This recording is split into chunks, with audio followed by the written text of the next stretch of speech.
بسم الله الرحمن الرحيم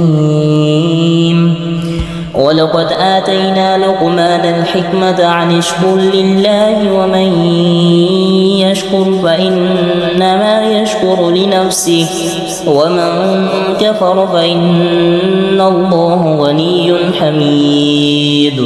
وإذ قال لقمان لابنه وهو يعظه يا بني لا تشرك بالله إن الشرك لظلم عظيم.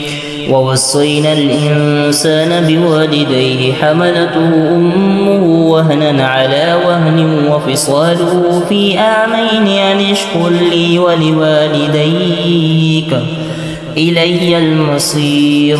وإن جاهدا بعد أن تشرك بي ما ليس لك به علم فلا تطعهما وصاحبهما في الدنيا معروفا واتبع سبيل من أناب إلي ثم إلي مرجعكم فأنبئكم بما كنتم تعملون.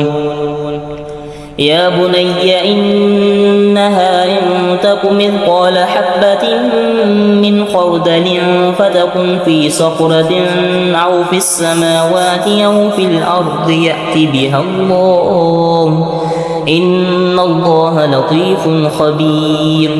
يا بني أقم الصلاة وأمر بالمعروف وانه عن المنكر واصبر على ما